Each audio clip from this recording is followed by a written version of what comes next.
Hello. Hi. Howdy, y'all. Welcome to Launch Day, Industries of Titan 1.0. We've done it. We've spent time, and now it's out. So thanks for coming here and watching us. I am Mel,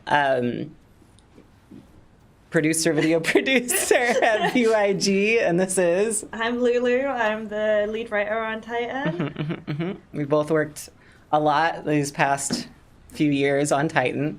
Yeah, and we're here to play the game and hang out. So, with the lead writer, if you have any questions or thoughts on the story or characters, if you played it any, want to ask any questions, dig into the lore, this is your time to do so. But yeah.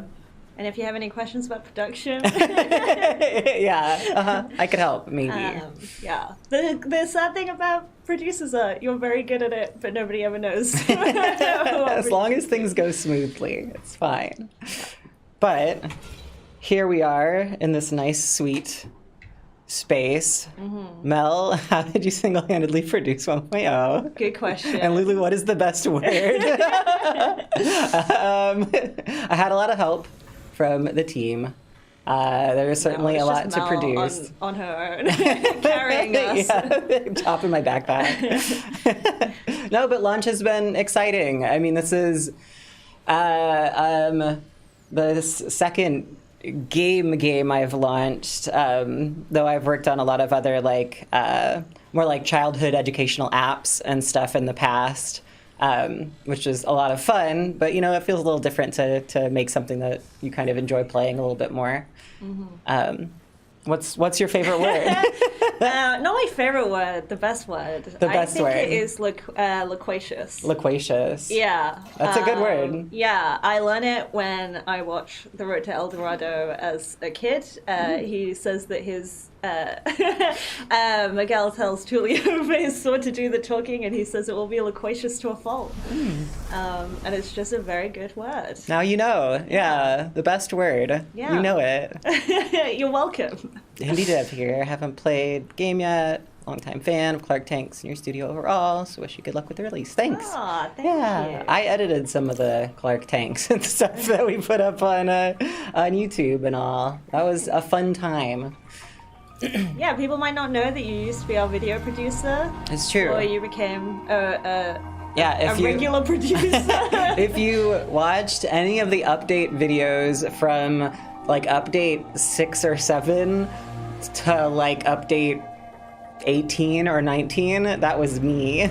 I made those. They were great. Thanks. And now Roy. And now Roy, yes. Roy has taken over. Yeah. Trepidatious is not the word I was looking for. Yeah.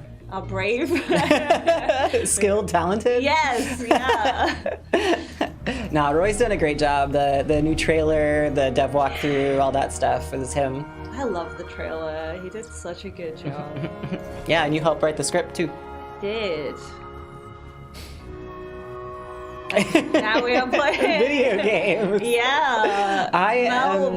Prior to the stream starting, Mel wasted her isotope. I did. I had none left. Let me wee-hoo. Let's return to this.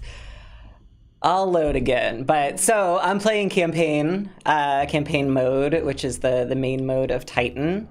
I guess if you're new here, this game's called Industries of Titan, where you play as a founder who works for the council. Einar Pure is the council member who kind of manages the council.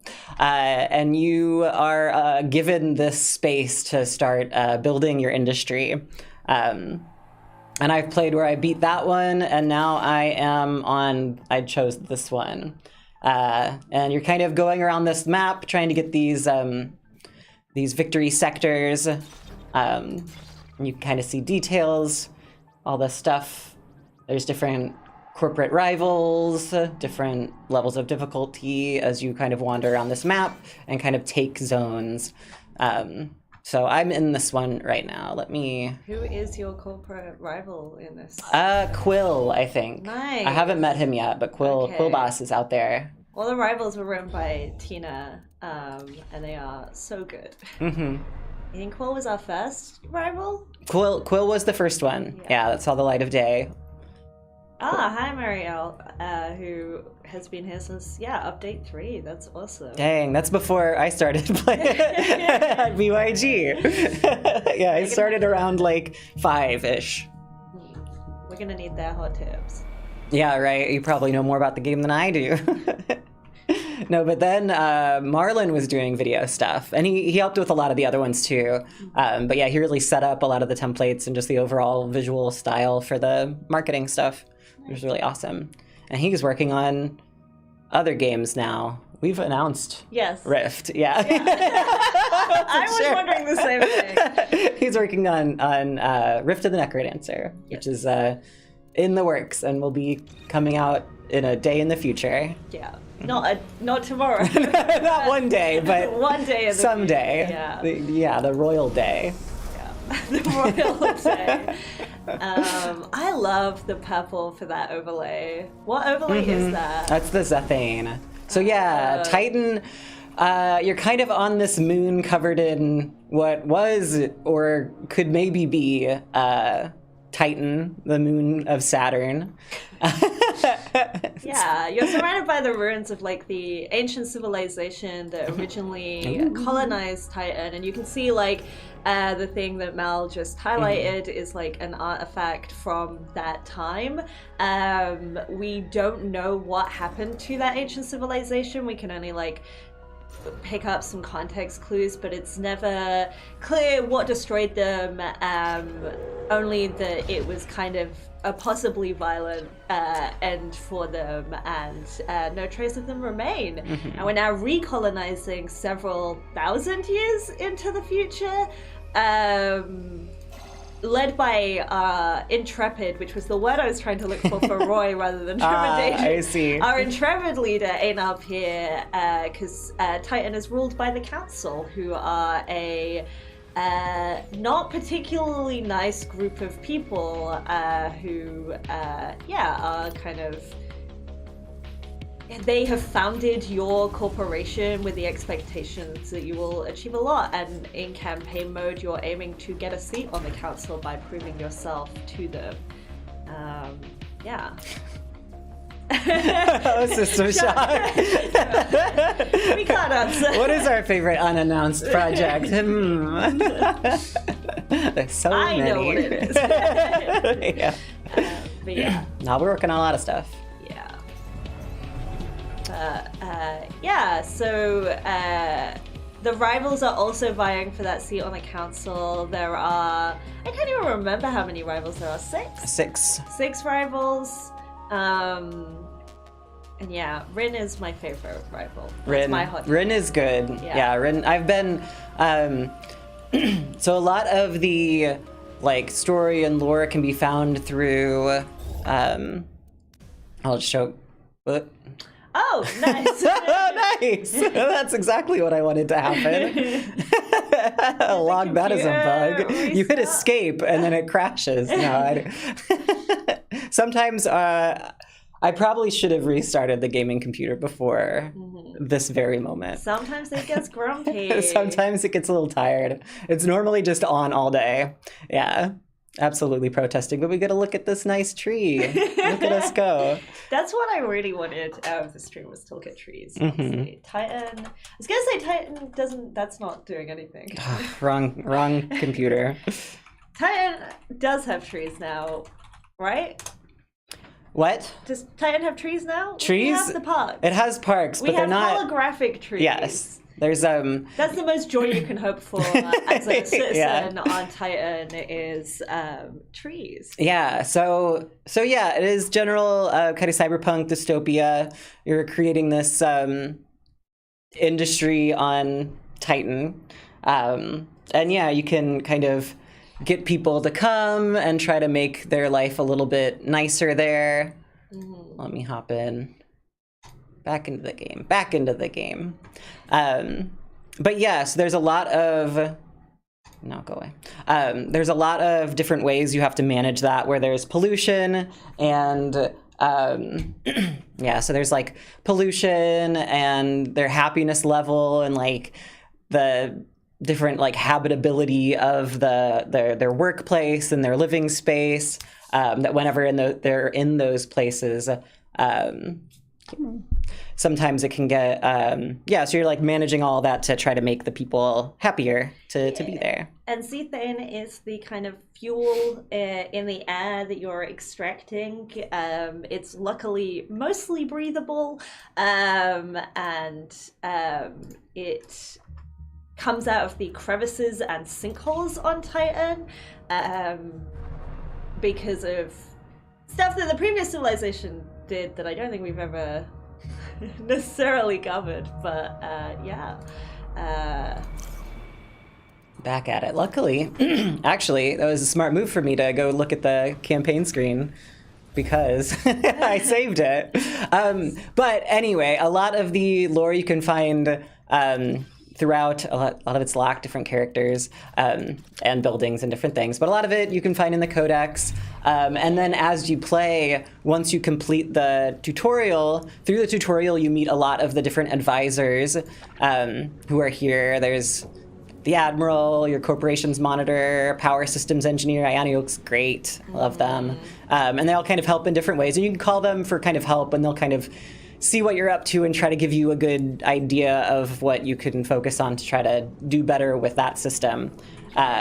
But after you get through the tutorial, then it kind of opens up and you'll start getting these logs where they might call you and kind of have chats with you, and you'll end up also finding some audio logs that you can listen to get some lore and background in the world and the characters and what's going on. Yeah, find out just how terrible your advisors are, what awful people they are. Some of them aren't the best, and some of them are really nice. Yeah. But in this, cyberpunk industrial hellscape, sometimes not the greatest people do really well. Yeah. And it's our job to make them not. Yeah, and you have the rivals, but you also have the rebels, which are a different faction that are against the council and want to destroy your city and everything you stand for. And they are varying levels of good also. Yes, System Chalk. Know what pollution correlates to production. System, you could have been a writer for an advisor, I'm sure. Just like council loyalist or something. It's just like a character that yells at you now and then about how good you're being bad. I thought Leo was the hero. I mean, Leo believes. Yeah, he is the hero in his own, space and understanding. But yeah, there's kind of jumping into all the systems in the game. I know there is, if you're interested in kind of the overview of a lot of like how the game functions, there's a video on YouTube that we shared called the developer walkthrough video, where Andy, the game director, kind of comes in and helps talk through like all the systems, just kind of gives you a brief overview of like what you're trying to do and how you're trying to do it. But yeah, you kind of have ways that you can deal. Let me do this. You can trade with the council, you can mess with them.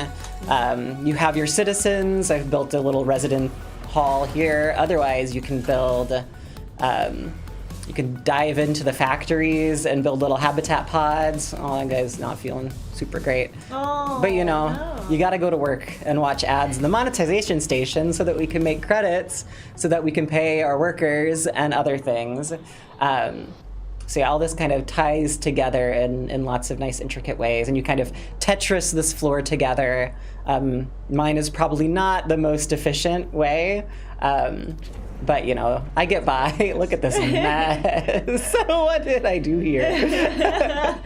But they kind of have their little sim work day, where right now, they're in work mode. Otherwise, they'll be in leisure after work and then sleep. Can you put a battery in that little space you've created?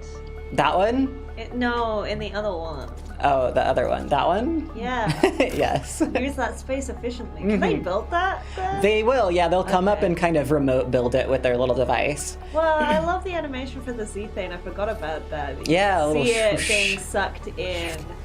Slurp, slurp. Yeah. So there, yeah. But other ways, there's stuff like when you build the habitat pods and the monetization stations, there do have to be ways for your citizens to be able to get to them. Whereas a lot of this stuff kind of manages itself. You don't need a character there working on it. Unless it's, let me see. I can go to...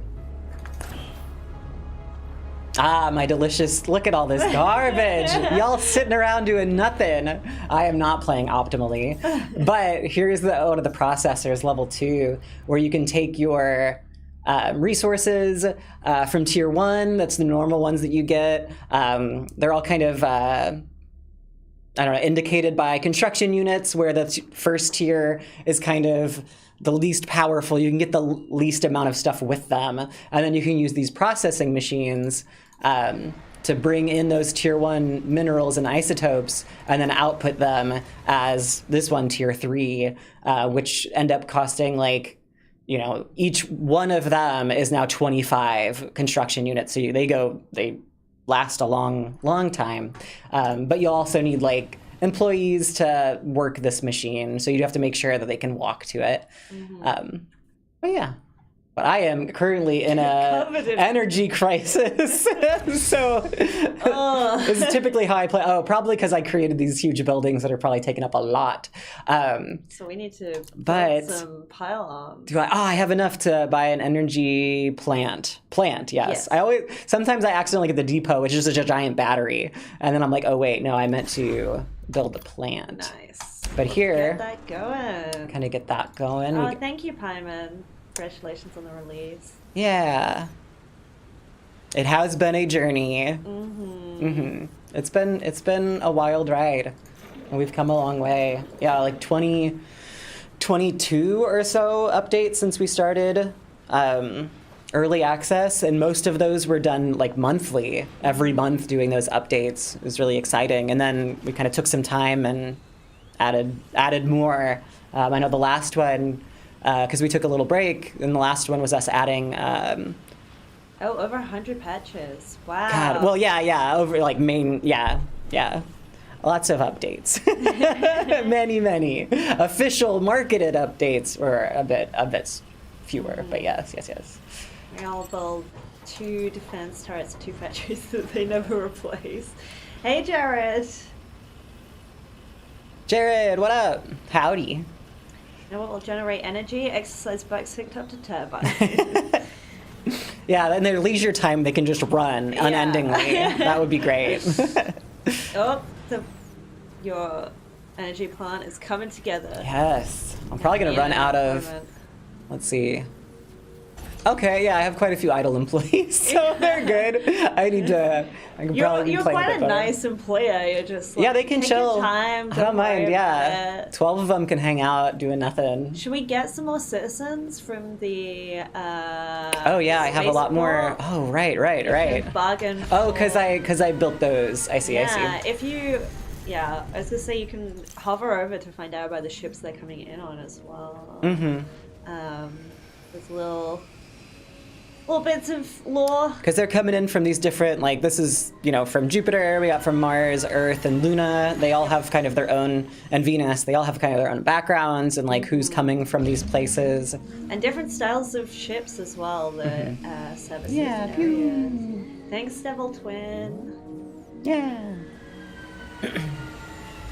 What is this crater that is that an artifact? This one? node? Yeah, the artifact patch. Oh, nice. Yeah, so that's kind of we're talking about the old civilization that used to be here, that where all these ruins are, and you kind of can go through them and end up collecting artifacts, and sometimes you can find nice big patches of artifacts. Yeah. And you'll use those to sometimes unlock certain things, to unlock trade with them, we had to give them some. And then mostly you'll end up using it in the tech web with Mr. Braxton Daw, who is a good, nice, grimy man. He's a little weasel. He's just very full of himself. Yay! And you get to hop around this tech web. It's kind of new each time you play. You can kind of see what stuff's close. I ended up getting the employee movement speed one. I think that's like one of the most helpful bonuses, just makes everything move faster. And then I got, factory pollution emissions go down. Like that's a good one. I kind of want the citizen waste generation to be less. I have a lot of waste taking up a lot of my storage space. So eventually I'll need to get a way to get rid of that, which will be like smokestacks, and you can kind of like burn it, which you have to manage the pollution that comes out of that. It's a lot of interweaving kind of systems. And the nice thing is as you research, the tech web gets bigger and you get access to more stuff. Habitability around that would actually be kind of nice. Let's do that one. But yeah, you need to use the artifacts that you collect to kind of unlock this. And it's all through like kind of researching that alien tech that's giving you these bonuses that you can apply to your different, there's the industrial ones, the military ones, the like science focused ones, and then the council focused ones. Oh, and then energy up there, I think. Yeah, energy ones. Ooh, that would be nice. You should definitely sleep at night. But the employees are employees are citizens that you have converted into employees, which it is a reversible process, but many people don't survive long enough to have it reversed. But it is emptying out some of your guts and insides and having it replaced so that you can become an efficient, mindless worker. And if you're a founder, you have to pay their like family a salary and everything as a consequence. So there is some. I mean, I was going to say there are some advantages to being an employee, but I don't think anyone who's an employee necessarily feels that. But it is an unfortunate consequence of the hyper-capitalistic landscape. Oh, I should upgrade those now. Oh, maybe I should. Oh, yeah. Let me cancel that. And I had turned off my, is it in here? No, it's in my, you can also use this quick access bar. It lets you hop around to different factories, just so you can jump around pretty quickly. This is fine. Oh, yeah, I might want to, you can also, there's a lot of, different priorities that you can work out. The employee management. Where you can kind of manage what they're doing, and usually cleanup is the last thing that they're gonna do. Here, I can do edit. So I can move clean up to be a little bit higher. The only issue is that all I can do is put it into storage, and my storage is mostly full. So maybe, just maybe, I should build another storage building. Do we need to build a smokestack? I could do that. I don't have enough credits to unlock. I could. So we'll store it for now. It would be in smokestack here. I need 1,000 credits to be able to unlock that to use it. And currently I'm having a little bit of an issue managing my people to worker ratio. But that's not a big problem. It's fine. Nobody worries about that. No, it will sort itself out. It will be okay. What are your corporate goals? What are my corporate goals? Yeah, this one is Yeah, and these unlock over time too. So this is how you kind of like full victory. This is how you win this node in the campaign, is by working towards these different goals. And you're technically playing against Quill here, is the rival on this one, and he's also working towards his different tiers. So you can pay to see what they are, or they'll reveal after time, and then you can be like, oh, you're trying to build so many turrets, and we can go in and like, oh, let me take those down so you don't get that point, so I can try to win before you. But yeah, these ones I'm working on Yeah, having influence, that one's pretty easy, but it is in flux. So some of them do lock when you complete them, that you just have to have a certain number, and then once you have that, you're done, and you kind of have collected that point. Some other ones are temporary, where it's you kind of need to have above that, and then if you go under it, you'll lose that point. So at the end, you have to like make sure you're managing all of them to keep that rate going. Let's see. I'm pretty good on my stuff here. I do need to deal with that stuff. Let me just vibe with that for now. Should we maybe meet and advise? Oh yeah, that's what I was gonna do. Yes. Which advisor you want to talk to? I think Braxton. Braxton. All right. Let's call him and we'll see what he has to say. Why, if it isn't our illustrious founder. A pleasure to meet you. I'm Dr. Braxton Daw, your new research director. Yes, the very same brilliant scientist, famed for my weather prediction system back on Earth. Oh, it's quite embarrassing, really. I can't even go into space without being recognized. I am absolutely giddy with the possibilities that your little corporation is providing me.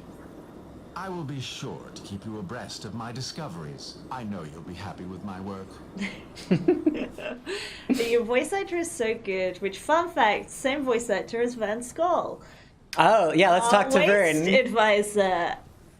So this is the same voice actor. Hey there, founder. Right. They told me you'd be checking in soon.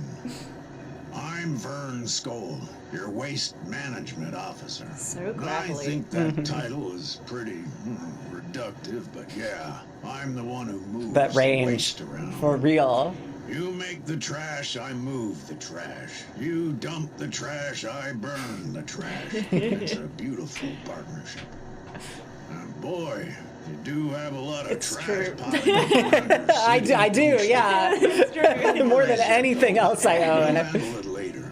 There is a Braxton line where he does an impression of Vern Skull. that It's so is good. Beautiful. So good. You can't pollute the waters, unfortunately. Vern would like to do that. Yeah. There are some good lines about Vern wanting to like fill the ruins with trash and stuff. It's pretty good. He would agree with Mario. Yes, absolutely. Hey, Dakota. Dakota is in here. He'll be in the stream later today. Yeah. We'll be switching over to another person here in a few minutes. Yeah. Anything else you want to look at before you? Well, now you can see how it unlocks in the codex as well. Oh, yeah. Because now you've met them, it now unlocks those characters, so you can read and you can re-listen to them. Why, if it isn't our illustrious founder. And you can find out a little bit Pleasure to more meet information about them. Yep.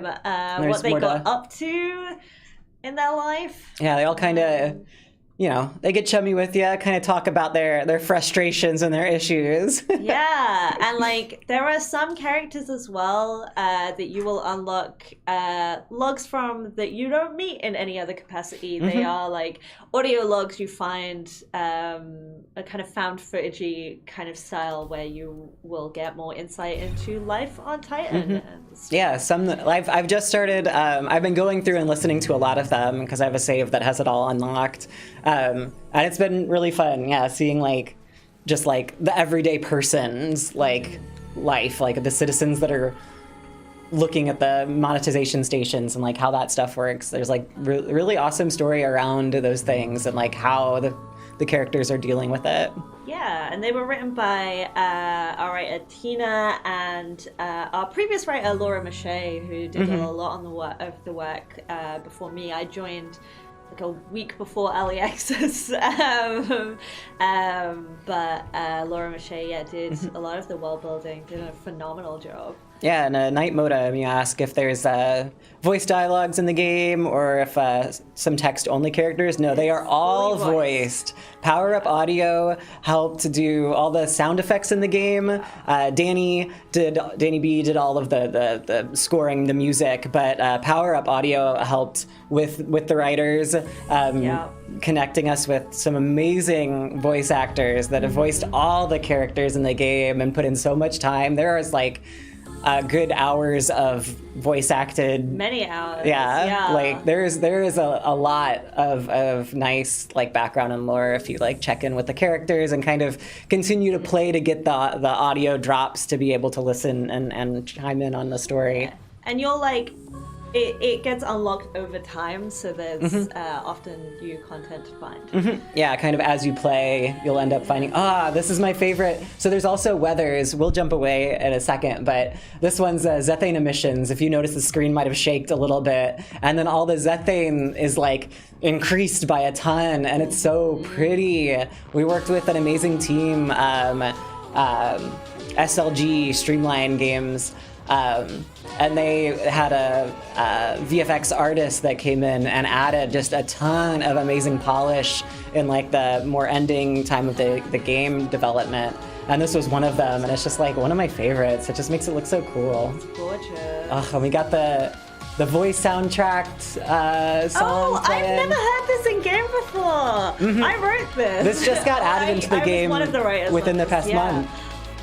Yeah, it's so nice. It is the lore behind it, which I don't think is anywhere in the game, which I'll cover quickly before I skedaddle, is now that you've turned it off. I'm so sorry, I don't know which one it is. It's Warning. Warning? Yeah.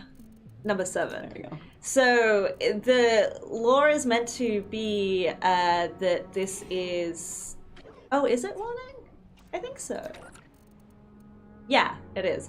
It is a song that's kind of reconstructed out of audio logs that a historian found in the ruins. So it's kind of the voice of the ancient civilization put to music. Is the lore behind that voice track. Yeah. Yeah. Also, like Danny on that with Danny. Yeah, Danny B's done amazing work with all the audio. You can get the sound, the soundtrack and the like old construction, like the in-process music, and then also the the latest, like the final tracks. So you can kind of see how they changed over time too. On Steam, you can get those. Yeah, and Leanne, I'm forgetting Leanne's last name, did the vocals, but she was incredible. I'm sure the credits are somewhere on the internet. Yeah. No. Sorry. All right. Well, thanks for hanging out, Lulu. Thank you. Thanks for writing a ton on the game and managing everything. You did a great job. Tina was also another writer. Tina and then is Laura. Incredible, yeah. All did amazing work. Yeah, Tina and Laura, like, oh my goodness. So good. But yeah, we'll switch out to get Alexa in here, I believe. Yeah, our lead QA. Yeah. Well, thank you. yeah. See you later. No problem. Send them on in. Let me update the... Oh, I don't got to. Howdy, howdy. Let me update the name here.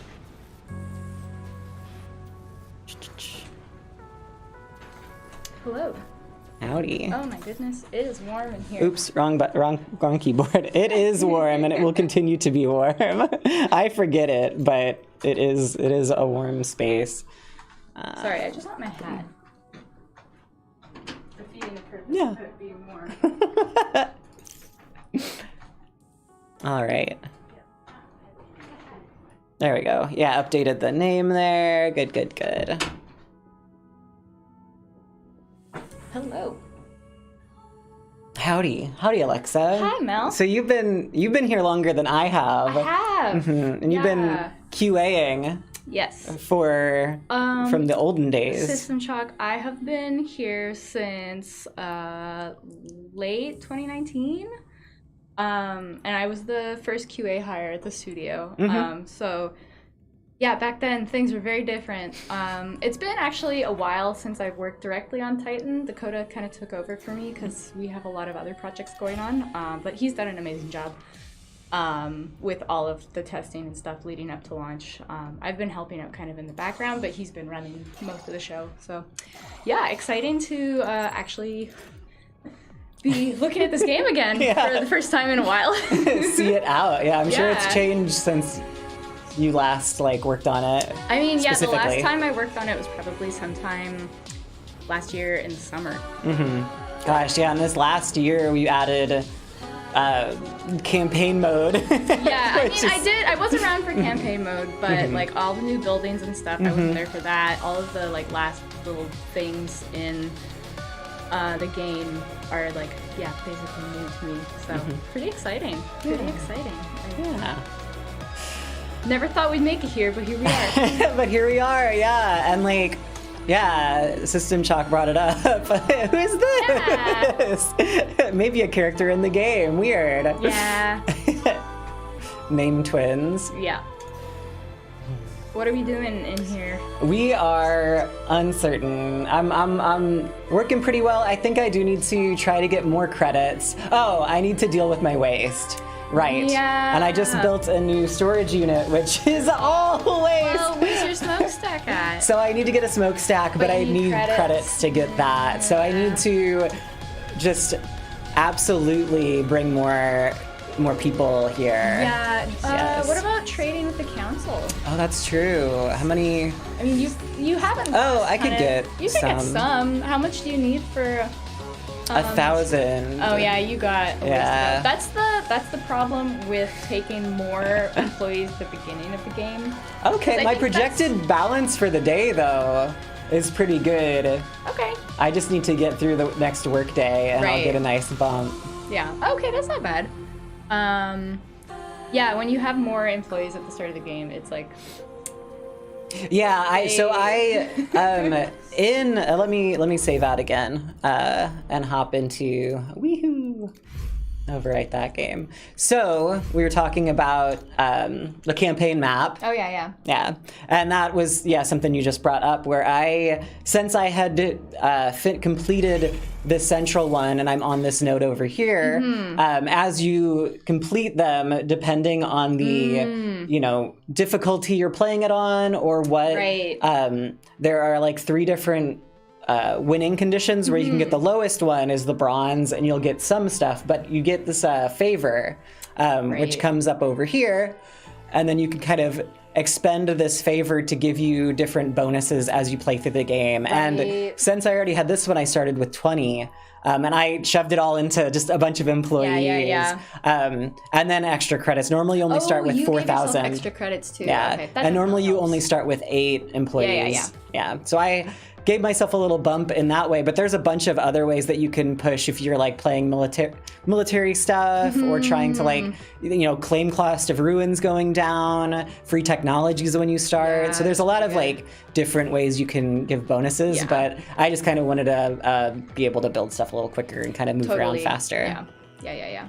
But that's a whole other system. And as you go through this, going towards these victory tiles, you'll be able to just gain more and more favor so you can start and kind of accelerate some of the beginning portions of the game Yeah. as you go through. So you always go for like the more employees, the better. Sometimes.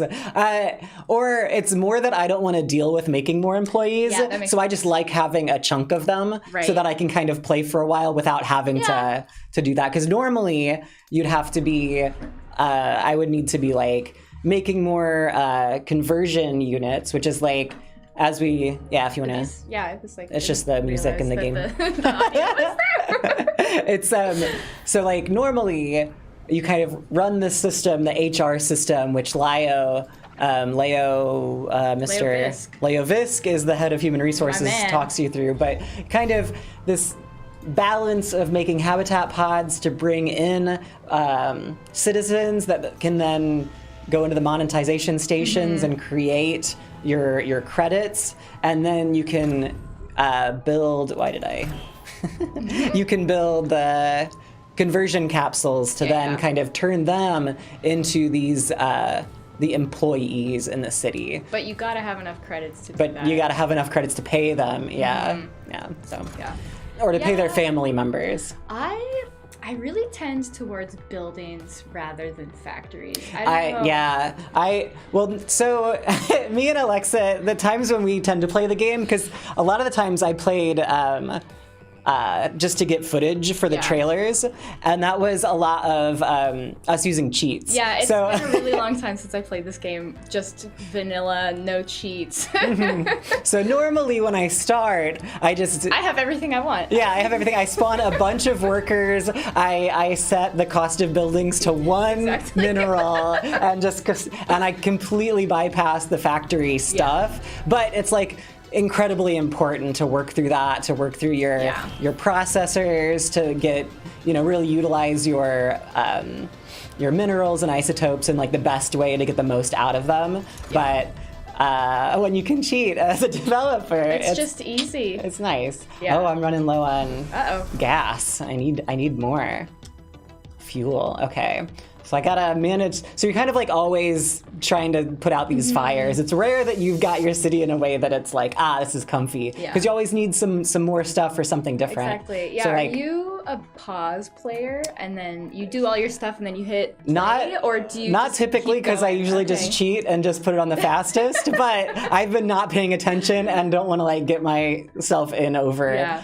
So, Mireille, the downside with cheats is that they do break the game in Yeah. some ways. Like, there are bugs with the cheats. The game's not meant to play with cheats, right? So, we're usually playing the game for like a specific purpose as a developer, but when you're just playing as a player, I don't know.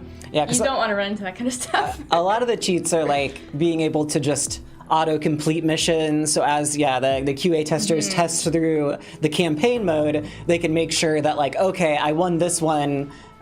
Did I get the right amount of favor? Did I get that zone? Did the other zones unlock for me to take? And like Exactly. working through all of that process and not having to spend the amount of time on every single one when you're like, I just need to know that This works. the specifically. campaign victory video Exactly, plays. yeah. So, yeah. Well, you have a lot of influence that you could be. I have some, I guess not a ton. not a ton. I need more that I could get some, but I'm looking forward to the end of this next work day. Yeah. Hopefully, I'll have about 2,000 at the end of the day, and I'll be able to. Then you can unlock the smokestack. Yes, that is my goal. I guess I could try to speed things up. Yeah, we got anything? What else I think is I going missed on? some chats.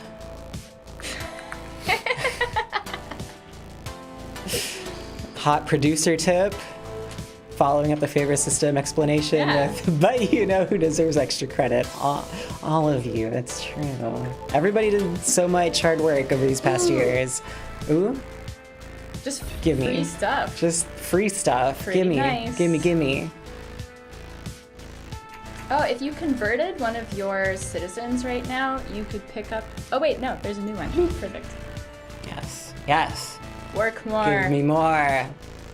Oh, is that enough now? Yes, actually. Awesome. Let me just bop. Hey, there we go. Boom, bam, bop. Let me- Smokestack, here we Here we come. come, smokestacks. And then there's other ways to kind of. Let me try to get these away from.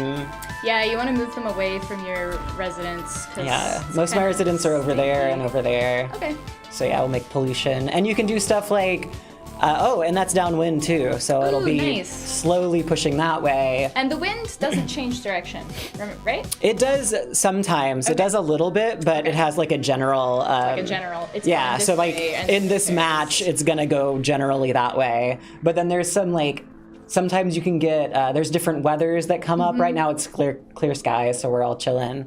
But like the Zethane emissions, there's also heavy winds. There's a ton. There's heat wave, and they all have like different overlay effects. There's rain, which will reduce pollution. Yeah. So there's lots of different ways to kind of micromanage that to work for you. Or if you're getting attacked and it's a heat wave, you need to be very careful because buildings can start on fire, and that fire can spread, and in heat wave, it'll spread way faster. So we haven't gotten quite to anybody coming to attack us yet because I haven't been the most optimal. I wonder who our rebel is going to be. It is Quill. Oh, it's, Yeah, no, that he's would be- the rival, though. Oh, right. Oh, yeah, Rebel. Right. Yeah, so we do have different rebels. Haven't interacted with them yet. Oh, yeah, right. Yeah. And once we get our kind of city wealth to a certain amount, then they will kind of be aware of our presence more so and be like, hey, you're getting too much stuff. Yeah. Like, we need to take you out. We hate the council. Go away. And it's cool because they kind of have, like, different philosophies in terms of why they hate council. I really like our rebels. Like, you guys were talking about it earlier about just how great the writing in this game is. It's one of my favorite parts for sure. Yeah, I do like the rebels wanting to take down the system, take down the council, try to create communities that actually like help each other instead of the council is just such a exploitative, capitalistic minded like hellscape as any, cyberpunk kind of corporations own everything system where they own you basically come to Titan, they own you, they own, they have insurance policies on you, you have to basically pay to live. Greetings, Scar. The campaign is all fully done and ready, so you can play it now. Yep, campaign's out and good. Oh yeah, habitability thought. Ooh, yeah. What else do you have here? Ooh, citizen av revenue. That would you be should good. open the research panel. It's faster to look at. Oh, Shows yeah. you all the stuff that You you can could reach. potentially look at. Oh yeah, and it bounces you to it. Nice. Reduced I citizen want waste. that one, but it's a little farther Yeah. away. Let's see. Do How I many artifacts do you care? have? I don't really care about that one. You got I 3 have enough. artifacts. Let me scrap this one just so I can get by it, and then I can get this one. I do want that. That would help me specifically in my You're ways. almost to like 1,000. Well, halfway. But. See, I have the best strats in the game. The reason why my city's wealth is so low is because I am stockpiling waste. Right. As this goes down, It's gonna skyrocket. it's gonna skyrocket. Yeah, the board of investors is purposefully, holding onto a ton of waste to make it look like our city is doing worse than it is. Oh, hi, Goose Dad. Who did you voice? Goose Dad. First professional acting That's so job. cool. Fuck yeah. Dialogue's very much read. Yeah, what character? Is your smokestack built? It's going. Yeah, it's going. Oh, you're running out of energy. Oh though. no. Oh, you were Sola. Sola! Oh, I love Sola! Oh my voice, gosh. Okay, fantastic let's listen to voice. Sola. Yeah. We haven't. So Hi, Sola. I skipped the tutorial, so we would have like actually talked to all these characters, but I knew we'd be talking, to the guests. Yeah, totally. Sola's. I want to give Sola a hug so much. Wait. I actually haven't heard their new voice. Oh right, because we is gonna did. be- We got For me, very exciting. Okay. Hey, Founder. I'm Sola Irala, your one and only Chief Logistics Officer. You call me if you want something or someone to go from point A to point B. I've been doing this a long time, and I've seen and moved it all. Vats of blood, live octopus, bodies, an 8-foot statue of Einar Peer herself once. Just give me some time to rig a vehicle together and I'll get it moving. So you can build the transport hub, and that's one way, like, I really love unlocking the transport hub, but it is kind of like expensive to work through. But you can build roads around your town, and instead of your employees actually walking to take the waste to this place, and they hold like a unit of waste, they could drive trucks and be there so much faster and also carry a lot more. So it's much more efficient if you can build a transport system, and they help manage that. And yeah, one of their lines is about like wanting like, oh, if we could have trains. Yeah. And I just want to give I want trains. Sola deserves a train. You gotta scope bonk it. we can't add trains. One of my favorite parts actually of building an early city back when I was able to play more regularly was like building the first bit and then being able to unlock the transport hub and then kind of rebuilding my whole city to accommodate all of my new roads and stuff. just like watching it evolve over the course of like which buildings you have has always been really fun for me. I'm out of storage space. I'm out of storage space so much that I can't even pick up isotopes to build things. Do you have... we're still at a deficit for fuel. I guess you've got a lot of storage, so... Yeah, I should be a bit better for storage now. Yeah, and, you know, slowly we're working through. So you can see now the pollution, which used to be all mostly green like, is starting to get a little nasty over here, and that'll kind of push out that way. Yeah. And technically you can, you know, use that. You know, you don't want that around your residences, but technically you could put it somewhere, and if maybe the... if Quill is out here trying to build their space, you could kind of, you know, build smokestacks upwind and try to send the pollution down to them, and they'll have to deal with that, which can be, you know, cost their resources and be time consuming. Yeah. Hi, Bahar. You should play Titan. Just take a break and play Titan. Yeah, Bahar. What, you can't be working on other stuff. No, yeah, play on Titan. I hope Bahar is our rebel. That would be great.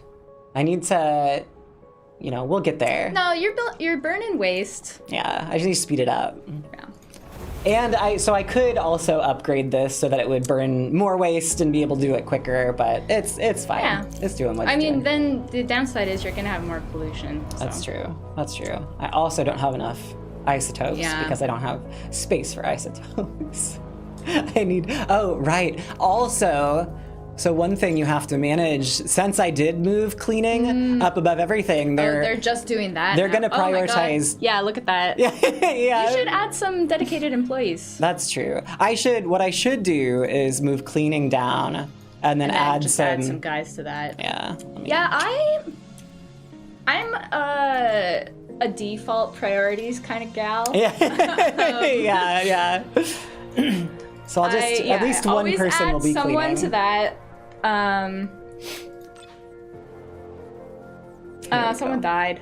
No, stop it. You can also build hospitals and stuff that can be really helpful, but you know, we're not quite there yet. So there's so many systems like with the conversion pods in a similar way that we kind of upgrade to these bigger buildings. You do with conversion centers.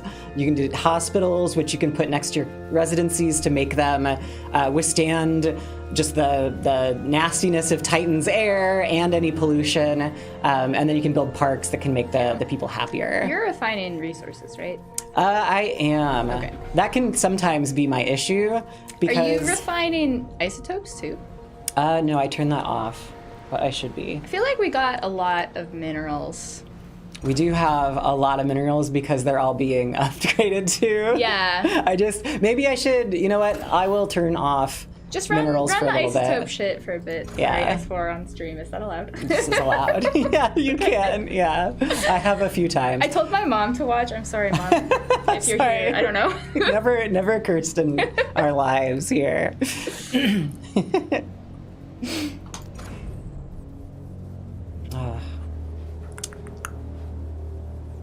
I am refining resources, yes. Sorry, Mom. I was gotta mail soap to the office. All right, working through stuff. Okay, I have a pretty good amount of citizens here. So yeah, we are getting up as we're, you know, collecting more resources and burning through other stuff. Yeah. Where are my isotopes going? Oh, and I bet, yeah, isotope stuff is always secondary to... Yeah, you might want to move it up. Yeah, just for now. Yeah. I don't know, I'm always shuffling stuff around, like, as I need it, but I usually leave my categories in the Yeah, the category, it is a lot of stuff, and you can kind of get yourself in a space where you're like, oops, I really did not mean to do that. I've also kind of worked out a lot of the close-up ruins, and I'll end up... I could get a ton from like kind of moving out here and grabbing some of these. There's so much waste in there. Ooh, that one's not bad. Oh, that one's not bad at all. Obsidian ruin, though, so it's going to cost a lot to claim it. Yeah. But also, I think it's probably... You got a lot of stuff. You got a lot of for stuff me to, going on. Yeah. You don't have any research going on, though. I don't. Yeah, we finished up. So let's see. Oh, right. I was going to get this one. Yeah. So we scrapped that That'll other one. help. Yeah. Generate less waste, people. Come on. What are you doing? Why is the headquarters not shut down, but the command center does? Sorry, I don't. Oh, know. if you run out of power, the headquarters is pretty self-sufficient for like just running the building itself. Yeah. All of the other buildings kind of do need some kind of amount of power to keep them going. So like this one, if you don't have 8 power for it, it will shut down. And you can build other this is kind of your command area that you can claim these spots. So I've claimed quite a bit of it here. If we wanted to say I claimed all of this area and I wanted to push out here or try to get so I could claim this, I'd have to build these military command centers. And they can go out there, but you have to make sure that you keep them powered. So that you have to kind of chain your pylons and make sure you're getting enough energy so you can keep them on the grid and keep them powered on the grid. And if you don't have enough power, they'll go offline and you'll kind of lose that space. Yeah. So and I mean, the council has to give you something to start out, right? Like, Yeah, they're so not just going to be like, here you go. And also, it doesn't work right of ways. So, like, you can do something. Yeah, so you start out with HQ. You don't have to build it. Oh, look at it. It is so it's covered in trash. I mean, I don't think you actually have anyone it. set to clean up waste. You know, they're busy. You've got. Oh, supply smoke. Yeah. Oh, okay. Oops, that's what I need to. I don't need to supply this. I just need to clean up waste. Yeah. I mean, I also need to do that. There we go. Okay, so that'll keep happening while they do everything shoot, else. It's a heat wave. It is a heat wave. She's steamy. Well, Buildings catch on fire more easily. looks like it's almost over. Yeah, it's going away. Not too bad. Gosh, we've already been here for about 30 minutes. Wait. Oh my god, really? Yeah, time flies. So what's your favorite bug? My favorite bug.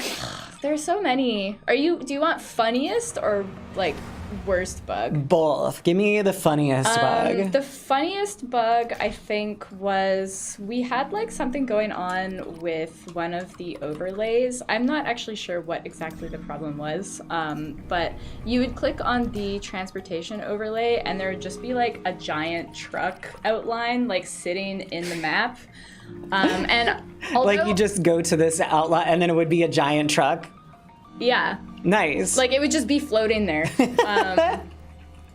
And then one thing I never reproduced, but that was very funny, was sometimes the like LODs, like the definition, like we have different models for each like zoom in to save on performance and stuff. One of the worker LODs got stuck, so we had like a colossal worker inside the HQ. They Because just it stayed the never same reset. size. So Yeah. they were just gigantic for absolutely no reason. That one was really rare though. Right, because we have different ones for like these people are, I guess there's no workers in here quite yet. No. I guess if I go to, oh my god, it's so dirty. So these workers, Yeah, one of them was a little just bit like gigantic. higher for definition no reason. here. Yeah, that's funny. Kept this because technically this is like a smaller scale but a higher resolution model, and then these ones are, at a smaller scale. Yeah. Or technically bigger because Yeah, it was like Yeah. one of them got stuck at this size when they went into That's so the building, funny. and they just stayed like huge. I Like love they were that. like twice the size of all the other workers. the Another Chungus one. bug. Another really good one was when you burrow your buildings, if you have citizens walking around outside, they kind of do this animation where they raise their hands in the air and do this. But sometimes if they were in specific areas of the map, they would get stuck in that animation. So your buildings would be burrowed and you'd just have a bunch of guys standing around doing this until they unburrowed. I mean, they weren't fair. actually going You're down probably under into attack. the buildings. They were just like, ah. The little panic animation's really funny. The worst bug is every single resource discrepancy bug that we've ever had. Yeah. That was like a really consistent problem with the game for So a really long time. what does that mean? It was like, Or how would that affect a player? it affects the player because you would get resources and then they wouldn't be added to the HUD at the top there. So the way things work is kind of you store a lot of stuff in your storage boxes, but unless that's copied to the HUD like at the top where your credits and stuff are, they're not actually available for you to use. So we had a lot of problems where like there would be millions of different ways where the game would get out of sync with how many resources it thought you had and how much you actually had. And that was the source of a lot of bugs and like player frustration. So Augustine, our lead programmer, did like a huge overhaul of the way the storage system worked and stuff, and he's got all these like stop gaps and like fail state saves and all this other stuff, so like we couldn't have done it without him. And yeah, it's not a problem in the game at all as far as I'm aware. Yeah. So yeah, No, huge turnaround, but definitely those were the most frustrating bugs to catch back when we had more limited debug, because you just didn't know. You got to kind of guess and like really carefully watch everything to make sure that it was actually occurring. So yeah, those are my favorite bugs. I'm sure Dakota has more bug stories when he's on later, but Yeah. On. Cool. I guess Nice. Someone asked, what's your favorite NPC? Obviously, it's me. Yeah. Obviously, it's me. Obviously, it's the name. Can we call her really quickly? Sure. Founder, I was wondering when you'd arrive. We got a lot I of love work her to do. voice. I wish I I'm sounded like Alexa that. Carrick, your military advisor. Around here, they call me the Admiral. I manage your ships, armaments, and military personnel. Plain language, that means I make sure that rebels and our competitors don't kill us. I've worked with a lot of startup cities here on Titan, so don't worry. I've seen it all. Landfaller cities come and go like the rain. For now, keep your eyes open and your mind sharp. If we want to survive on this poisonous rock, we'll have to work hard. And we Heck yeah. did work hard. And now the game's launched. We did. Yeah, we survived on this rock for long enough. Okay. All right. Well, No, thanks for hanging lovely out to and be chatting. Yeah, go grab Ben, and Ben will come in. See y'all later. Have a good launch day. Yeah. Let me switch out the name. Boopy boop.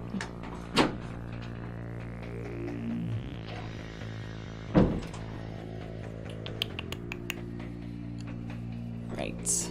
Here we go. This keyboard. Cool. Yeah, but thanks for hanging around, everybody. It's been nice. Hope everyone's having fun on Steam, having fun on YouTube, having fun on Twitch. Here comes Ben. Let me pop back here. Oh gosh, yeah. It's been like less than a week since we were doing this Mm-hmm. before. Yeah, we streamed Little Gator Game last week, I think, on Wednesday. This is like a similar game, right? It's like Basically the same thing. Yeah, 3D platformer, really goofy. Yeah. lots of alligators. Lots of alligators. So, this is Ben. Ben worked as the UI programmer for much of the game. Yeah, not for Yeah. the whole time, but yeah, for the start of it, and then eventually, handed off. But yeah, worked on it for like 3 or 4 years, I guess. Yeah. God, it's been a Yeah, a while. Yeah, I know Titan's been in the works, I think, like the production time overall, like about 7 or so years. And yeah, Ben does a bunch of awesome stuff for Unreal UI things. I try. Yeah, no, thanks. Yeah, this is fun going back and looking at it, and like it's been a while since I've like looked at their stuff, and they've done a bunch of cool stuff. since What's I worked on your it. favorite UI that you made? Oh, I like that particular button right there. This one? I still remember, like going through all the different iterations we had for stuff, like trying to get. I always remember that the most fiddly thing was we tried to do. we had like 4 or 5 different versions on just like the ruins stuff, of like trying to lay it out. Okay, Oh, right. This kind of. Do you salvage first? Do you survey? Do you claim? Where do we put the button? It's like, because they're all sort of related to each other. Yeah. Because first, you need to. So, like, you go through the process of clicking on this. Like, what's the user experience? Okay, so like, if you don't own it, you'll technically need to claim it, but you can survey it first. Yep. But then you can claim it, figure out what's in it, and now these other ones unlock. So like working through the UI UX stuff. That was the whole thing. It was the whole thing. Because every time so often we would test it, and people would be like, I don't know what to do. It's like, okay, back to the drawing board. Try a different layout. It's fun though. Yeah, Nice. it's been a long time. There's different flags and stuff. Oh my goodness. Yeah. And tooltips everywhere. Here, I'm gonna. So one thing you were off the game at this point. Yep. But here's the whole campaign, which came in the past few months. We can look at this scene. This is all new. This is all. This is very new. Whoa. So this is the campaign menu. I started a campaign. I skipped the tutorial, so I ended up getting this one for free. And now I'm technically in this one doing this fight right now. And there's the council favor that you get in between each match that you can allocate to different resources and the little sector details. And these are the victory tiles that you can get and stuff. And it's been, you can start new mission. Yeah. Well, this new stuff. This is awesome. Yeah. Love that Mel is showing this off to everyone that comes in. Yeah, it's been. It's like, here's this game you worked on. It's like, it's changed, it's evolved. It's like, I mean, I've been off it for like a year, I guess. So it's like everything that's happened in the past year. Yeah, a lot of little bits, a lot of things, but I know like we're still using. I mean, a lot of the ways that stuff was set up is that a lot of these are in different like widgets that we can then place in different places. So like this little widget up here where we talk about the citizen work schedule and what happens, you can actually go to here, and that is basically like using this widget here is updated all the time, and you can see it here as well. It's like piecing together those things. And then if we wanted to, say in like the residence thing, technically we could probably have that widget shoved in here. And just using that UI stuff is really neat, really cool. You've got a lot of trash on your HQ there. Look at that, it's beautiful. Let's see. Out of the roof. Beautiful. It's fine. I think I need to set a few more employees. How many do I have idle? None at the moment. They are busy. What are they up to? I'm trying to get. I could probably use some more. You've got 3 dedicated and 4 active. So that's true. But some of them are. Smokestack. Supplying the smokestack, but the smokestack's also very far away. Oh, I need to. Okay, so I do have that. So it is burning waste a bit faster. If I had like a truck system between my storage units and that would work so much better. I guess I could start that out. Yeah, let's work it. Although I don't have. It's all like a dependency tree of like, okay, I want this, but I want this first. Yeah, how do I get that? So if I can take out these, I can end up building a road around there. Oh shoot, I'll have to get rid of that. Dang. Or I guess I could build it around, it wouldn't be worth it. I'll just destroy this. Who needs it? But I can build a road around this way all the way over to here, so they'll start just like going and taking trucks, and they'll be able to take a lot more and go a lot faster. I love building the roads. It's one of my favorite parts of the game, honestly. But it takes you a while to get there, just because you kind of got to focus on everything else. Let's see. I think I've been missing some of the chats. UI stuff. 3D platform is the future DLC. Yeah. Definitely. Yeah, add all the crocodiles. I mean alligators. Sorry. So much careful consideration went into it. It shows the UI showing off. Yeah, it's good to come back to it. I know we got a lot of new viewers. My fave UI The widgets. is the widgets. Thanks, Jared. Which is your favorite widget? Yeah, what widget caused you the most stress? Oh my goodness. Let's see. I'm going through all these things. Oh, those are kind of fiddly. Yeah, all the ships and stuff. Oh, I'm having flashbacks. This is all good. the priorities, drag and drop. That was kind of fun. Yeah, networking, doing yeah. that. What else have we got? What are the other ones? There's so many widgets. Got all this All these progress stuff. bars. Yeah. Got the trade, Ooh. and then I guess There's like build menu. There's all the- always more widgets. Like it's yeah, just there's widgets all the way down. always more widgets. Oh, messing around with the like resources. Like how do you choose how much you want? Oh yeah, all that stuff. Oh yeah, these where it's like you can get your different tiers and you can kind of view them here, but then the auto Setting currency. the filters and stuff as well. Oh yeah, the auto currency. Or you can, right now I have it just set to auto, and sometimes that might make a not super optimal choice. If I wanted to like really be careful and make sure I'm only using, because technically if I moved all my resources and had all tier 3 resources, it would be really inefficient to build like a tiny device that costs 1 isotope with something that is worth technically 9 isotopes. So like, but you know, if I do that by hand, I could turn off auto currency. It tries to do its best math, usually out of how many trips it's gonna take, and minimize that. But if you turn that off, you can really make sure you're using exactly what you want when you want to use it. Yeah, it depends on what you're optimizing for. Do you want to optimize for trips, or do you want to optimize for like least waste? Yeah. it's kind of tricky. I guess it doesn't know what you want necessarily, but if you know what you want, Let me connect that. you can like building. choose all the filters of where you want to store stuff as well. That was like a whole thing. Yeah, for storage you can. Oh, the So- power stuff. Sorry, that's another. No, yeah, sorry, but you filter could, stuff. you could have like specifically storage for like this is all where all my minerals are, and I want those to be close to the place where I process all my minerals, and then like here I want all my isotopes over here, and I could technically. Actually, it probably wouldn't be a bad idea, especially if I get like trucks in, if I build another storage over here and make it only waste. And then that would be really easy that if they're going to put waste anywhere, it's going to just be that one. Though it might make them have to take a little bit longer trip than just putting it in the closest waste storage. But at least it would be right here, and that would make that a more efficient. So there's a lot of little efficiencies you can get out of the game if you're really like taking your time, and that can really help in winning, getting the harder. There's some high difficulty spaces. Oh yeah, this is something you didn't work on at all either. Yeah, was I'm like, that ooh, the more victory UI stuff. stuff This I came didn't do. within the past year as well. So yeah, here's all the tiers. It looks like I have that one. Yeah. So I have over 20 citizens. I've gotten enough. I've processed that many. So that one will lock. That one is locked. I don't have to, I'll never process less. But something like this one where it's like have 80 influence, I'll probably check that one and uncheck it often as I spend resources. Here, let's hop above. Oh gosh, I need to make hospitals.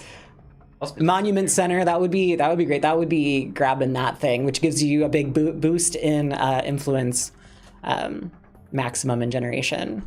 Let's see if there's some. System Chalk says, here's a UI question. If you ever leave the company on bad terms, do you secretly dream of changing everything to an opaque command line interface on your last day? Oh, that would be good. I just like everything's hidden and you just have the cheats. No, The don't game is do just it. typing stuff in. It becomes a text-based adventure. Perfect. Yeah, yeah. No. Suddenly the game is Dwarf Fortress. But yeah, so this is a different system where you're. There's hidden ones?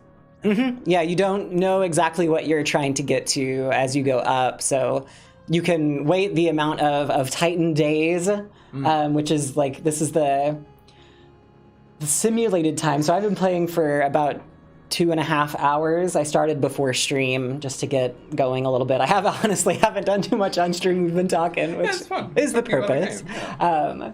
But then you can see how many. So we're on 6 Titan days, and that goes up. So yeah, as the Titan days go down, we'll unlock these for free, or we could use credits to unlock them. 7 hospitals. Who's your sponsor, Oh. Bernie Sanders? All this stuff I did work on looks really good. I must find this really... No, the person who made all this stuff is really awesome. Like, they've done so much cool stuff. A lot of that went to so we worked with another company, Streamline Games, who I brought up earlier, that had a VFX person that did amazing art.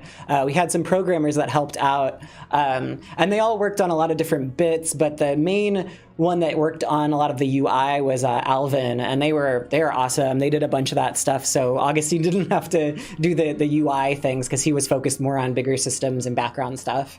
But yeah. Thank you, Alvin.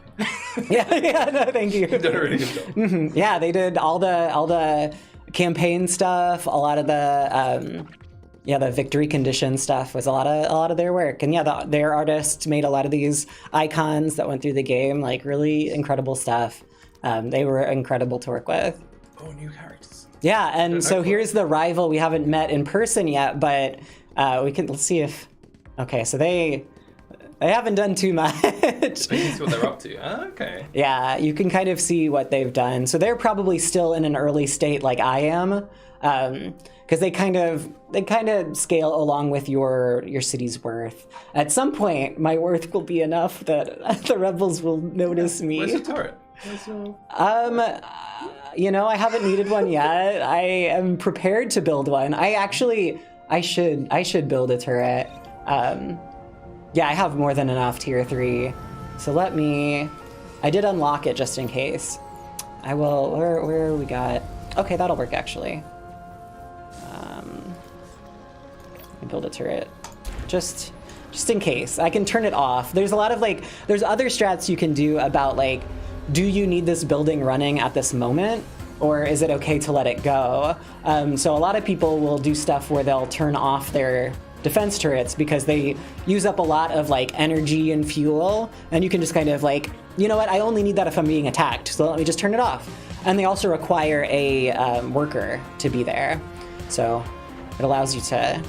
And here's something I hadn't done and realized that I probably should, is connecting buildings. So you can make a more efficient use of your space, and you'll get more energy generated and everything from connecting some of them. And some of the bonuses to the factories are more literal, where it allows you to do the Tetris in a bigger area and kind of work through that. And yeah, you can build, spots next to each other that were previously separate. That's pretty fun. You can also, if you end up building a space like this, I don't know if you worked on the blueprint system? Mm-mm. Okay. Oh, a little bit. A little bit. Days. Gotcha. Yeah. So you have this space that you have. You can go into build blueprints, and you can basically save this layout of these devices. I probably could have named it, but Blueprint 1. Right. Blueprint 1. So I could technically, if I went and built another connected factory, I could go in and load that blueprint and it would build exactly that thing. So as you at some point, as you get more experience with the game, kind of find the perfect setup that you like the most. I am oof. You need fuel. Oof, yeah, I probably. I've got fuel. Oh, I used it all. Oh, I don't have fuel. I've got fuel. Oh, I don't have fuel. So let me upgrade this one. And yeah, I've extended my HQ range so I can take this place. Let me claim that. Let's just extract it. Nice. And I can build another one out here, because you want to, all of these generate the Zethane, and that's what you use for the energy, or the fuel, specifically, to then generate energy and use as a source. So I need to make sure I deal with that a little bit better. Oh, it's also trying to power that, so I can disable that, and now, yeah, 24 energy that it was trying to use for this turret that I don't need. There's also, we added the call to arms button, which allows, it'll just staff them, it'll activate the turrets and staff them with workers, just so you don't have to have workers staffed at those places during other times. Let me write that. But yeah, I guess we've talked about what was the hardest UI thing that you ended up having to work on? I mean, a lot of the power stuff was kind of tricky because you Yeah. can have separate grids. You can Yeah, have all the like, different grids. sometimes you want to summarize it, but sometimes you want to tell everybody the entire details. Like I think a lot of that with these kind of city builder games, it's this really fine balance between you want to know absolutely everything that's going on sometimes, but then you also want like a summary. Right, because even you can look at, say, these grids and you can like dig in really heavily into like, okay, what are the things that are being powered by this? What are the incomes? What are the outcomes? Like, and you could really fine tune like, oh, I didn't know this monetization station was being powered by this. Let me turn that one off. Or if you wanted, you could like, okay, I want all my city defenses on one grid, and I want all of my like city industry on another grid, so that like if I get attacked, I could just turn off one grid and just make sure all my defenses are going. Like you could really manage that if you wanted to try to. What about the quick access in the top left? Yeah, the Is that quick what's still- access. Oh yeah, This- so yeah, I was trying to get like you've named them all, of course. Melon Nice. Melonrick Place, factory, Garbage Town. That's what I'm gonna. Let's. But wait, your HQ is also full of garbage. No? Well, you know, Garbage Town. This is where it should be. Yeah. Garbage Town. There we go. Nice. Perfect. So yeah, yeah. No, this is really nice. Like if you are like hopping between them, like how fast, instead of having to necessarily Oh, you used to, yeah. jump back to the city and then okay, let's go into this one and that stuff. I like doing all the rich text stuff as well. So like it looks easy peasy, but like if you select one of the buildings or select something in the bottom right, sometimes there's some text where you can like mouse over it and it will tell you a bit more information. Oh, those ones it doesn't, but like just highlighting things and yeah, making stuff that's like like all those underscore things there, and some of the windows you can mouse over those and like it'll tell you, oh, what's an employee? An employee means this. It might be in some of the big panels on the top left. Here we go, like credits Yeah. here, yeah, this stuff. Because I don't know, a lot of these games they have like made up terms, and you're like, wait, what? You're like, just what start is the that? game. Yeah, It's so an just employee. little tooltips that hang around in other places so you can like, what is a citizen? Yeah, Interesting. I can like do this. Let's grab some more ship stuff. Yeah, what are isotopes? I've been playing this long, I don't know. Sometimes yeah. Oh, when I'm you're starting a full. game- I'm full. I need to use this. What should I do with it? Can I sell them my trash? Can I donate them my trash, please? Yeah, that'd be a nice one where you can like you pay for them to clean up after you. But I think that seems like below. The council would be like, Yeah. no, you can't No, pay no, for no, no, that. no. Nothing. Oh, right. Okay. Remember that one thing I was trying to right. do? Let's build. Okay, let's build this truck station. Where do I want it? It just needs to be connected to the road, right? So that could be. Yeah, let me actually put it over here. Yeah. Because it needs to be powered. I only have one tower. So eventually I will build out to these other spaces. Ooh, here, this is what I can do with my influences. I've been not paying attention the best. Oh, and I still need, oh, okay, so I cleared that spot again. This is my like ADD fest or But whatever, it's like ADHD trying to fest. spin like so many different plates. You're like, oh, let's stop that one falling down. Is the rival going to attack us when the city is big enough? I believe they can go aggressive at times. They're mostly defensive, so if you run near them, they'll attack you. And technically, if you build large enough to kind of get into their space, then like and fly around, even just defending your area, they'll kind of be like, hey. Why is your ship close to our ship? We're gonna fight you. Yeah, most of the stuff attacking you will be the rebels, right? Like, Yeah, if the you get rebels. Too big, then they'll send like a wave of ships in to come and mess you up. Let me. Mel, you need more energy. I need more energy. Let me upgrade this. Is this level 3? But we need more fuel. That is level 3. Oh, but I need more fuel to make more. Energy I kind of have. My batteries died. Are we ready for that incoming rebel attack? Totally. Totally. I have a turret. This is fine. But yeah, so here's the kind of transmission system. If you're wanting to like learn more about these characters throughout play, it'll kind of drop and you could listen to that as you're playing. I kind of have been ignoring it just because like we've been chatting. But yeah. Let me upgrade this just in case. Just in case. Oh, we have enough fuel now. Yay. There we go. Yeah. See, easy. I can also be. Oh yeah, good. I have a bunch of stuff. Let me build some storage for those.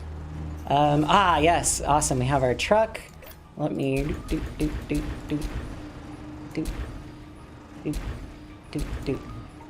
Okay, so now that hits all of our storage buildings, right there. So yeah, it's usually pretty good to build storage off of the road. And another thing I know, when I watched, this was a long time ago, so his strategy might be different, but I remember last time I watched Ryan Clark was playing through the game, just kind of testing stuff, and did it on stream, I think, and was playing very road specific, trying to work through like getting the roads out to these and being able to salvage them and having it like immediately you have those resources because the roads can come in. Oh, here we go. Consider this a courtesy warning. So we got We've been Zoran. watching you for a while. You're a true council Guy here. loyalist, aren't you? Yeah, he's great. Working hard for the regime, supporting them with your time, your soldiers, and your wealth. So, we'll do you a favor. We'll treat turn the you turret on. the same way we Oh yeah, right. I see you have met one of our local pests founder, Zoran Gorek, the leader of a rebel Oh, shoot. faction hell-bent There we on go. destroying what we Get have 'em. built here. Light He's of a read. madman, lives out in the ruins, survives by looting council investments. He may talk himself up. All right, come on, little guy. Keep going, keep going. Set it to repair as well, back at the same time. Oh, right, I can, yeah. I'll run in, to the line of fire. So this is kind of the simplest interaction of combat in the game so far, is building your turrets, being able to take them out. So we're doing just fine. I have my little guy repairing, trying to keep it going. If you don't repair it enough, it can like start on fire and slowly just start losing health. So this was just the first attack of the rebels, pretty chill. If you were playing and not, co-hosting a stream, then you probably would have gotten here a lot sooner. should have known a council sympathizer like you would fight dirty. You're all the same. We'll be back. Our cause is just, and there are more of us than there are of you. Hey, Founder, I know our council contact says Gorek is nothing to worry about. But anybody with that kind of firepower seems pretty dangerous to me. We should prepare for another attack. I'm for that. Yeah, so that was kind of that system engaged. You can also, which I'll probably get to, I might get to, or I probably should, is 5K credits? Okay. Is a shipyard, and you can end up building your own ships, kind of jumping into them, kind of like these factories, and building the weapons, the shields, all these different parts that will help it go. It'll have its own energy system and need fuel, and you'll be able to attack them kind of one-to-one, and you'll zoom into that combat and see those two little like factory units, and be able to select like where your guns are shooting and try to like take out their oxygen or take out their guns, or kind of otherwise sort of like FTL style kind of fighting that out. But for the simplest, first way to defend your place from the early waves, it's totally, the defensive turret gets the job done. So let's see. No, all the voice acting is recorded for the game. It's all done in person here in Vancouver. Some of it was done, I think, in person in Vancouver. I think more of it was done remotely, the voice actors. So I think some might have come into studio with Power Up and might have met up, but otherwise they were most likely remote and did that kind of elsewhere with Power Up Audio, and then one of our writers kind of sitting in and kind of working with them about the characters' intent, their motivations, and like working through the lines. And oh my gosh, they all did such an incredible job. I was super hyped when we got Terror 3 as well. I was like, what? The Terror? Yeah, it like Huge nerd fucking yeah, freak out, getting like, sound effects on a game just makes it like feel so real, and like it's so nice. Let's see what Oh, Danny. Hey, Danny in chat. Sorry, I've been missing some of the chat coming in talking about the Oh, Goose Dad voice. music in the background. Yeah, Goose Dad was Sola. Yeah. Love them trucks and trains. Let's see. I voice act my founder. yeah. The founder is for you to voice act. There's a silent protagonist.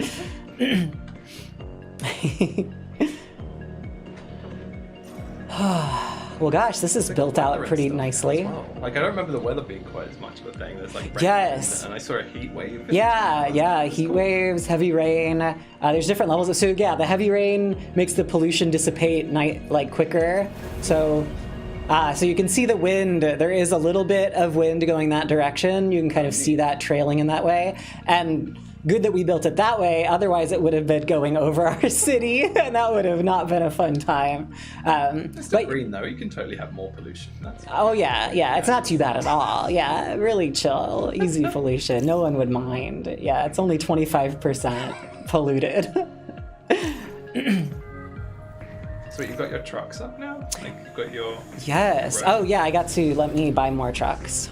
Let me queue some trucks. This was another thing where you used to not be able to queue trucks, and you used to have to just buy them individually and come back. But now One's being used now. That's good. So they might be like delivering stuff to the... Yep, boom. It's going back and forth. It's going across the street. Yeah.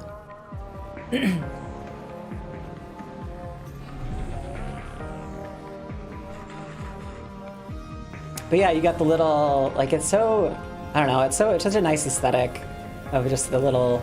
Yeah, we spent a lot of time thinking about all the, like, I remember, so Antoine's the art director on it, who spent a lot of time thinking about the different, like, fake brands and stuff that would be in the game, and, you know, what their backstory and what their connection would be to the rest of the lore. So, like, yeah, it took us a long time. We're having, like, a lot of, you know, work of love type stuff on it. Yeah, so you can come into photo mode. Let me hide the UI on that and just kind of like look around. You can look up at the sky. Really nice like skybox for a game where you're just looking at the ground. Like, look at this, beautiful. I want to go there. Like, and then here's our little space, and you deal with, yeah, you can kind of come in and, the little lasers going. That's nice.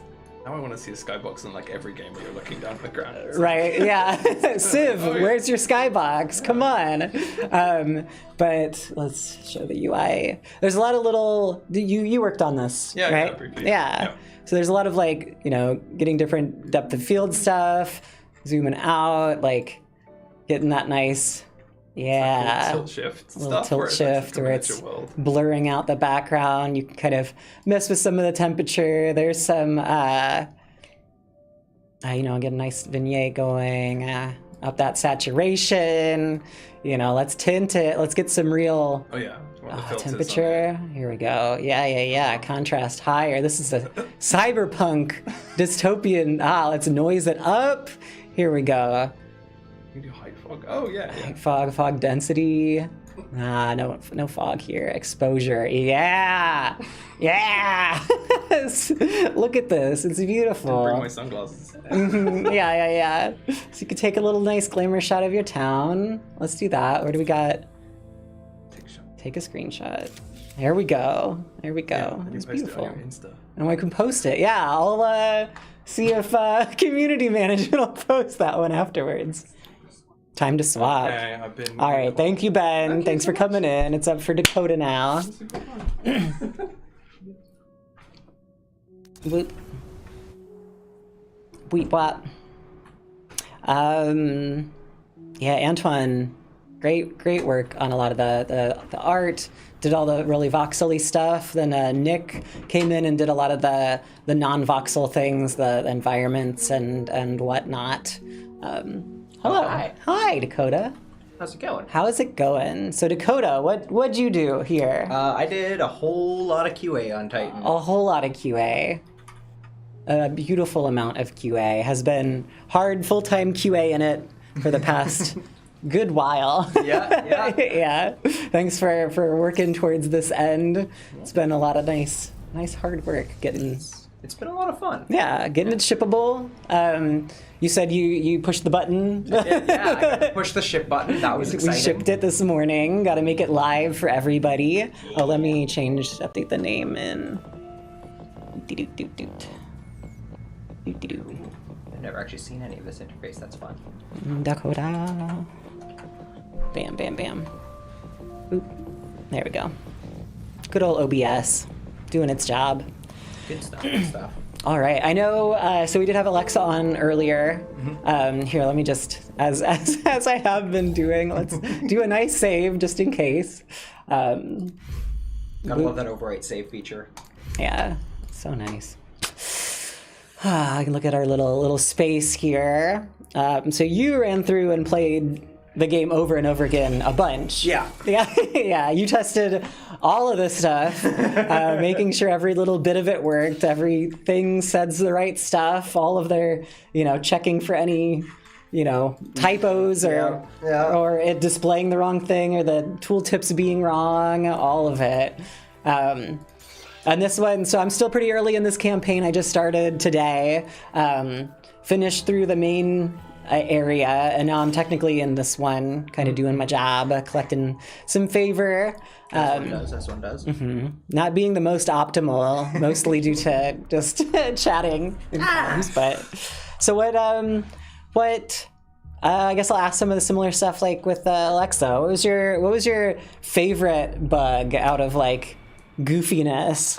My favorite bug out of goofiness. So there's a weird one with the shipyard where if you have a ship that's attacking something and then you right-click on the shipyard, it won't dock immediately until it's out of combat.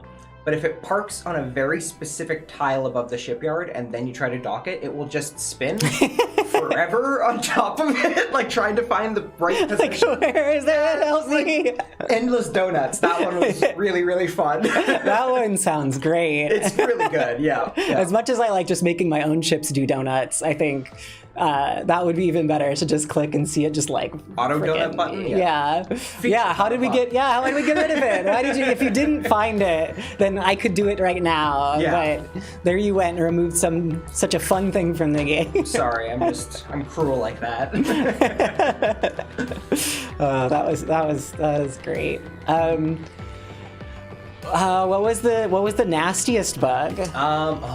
So there was one where I think it was after Science Labs came out, and there would be instances where the Science Lab, after connecting it, would become a hole in the ground, and it was just a hole, and like you couldn't interact with it or anything, and it was just like, well, why is this happening? And we would get the reports of it coming in, but of course after the happened, it was there, so we didn't have the. So you just have this entire hole in the ground where the building was? Yeah, and like I would try everything, like anything I could think of, and nothing would reproduce the bug. And it's like, what? And then like finally we got a save file where like, just based on the way things were laid out, I'm like, is this to do with like dismantling roads? And so did a bunch of stuff, and it ends up being that like, if you had connected the lab and dismantled a road around it at the exact right moment,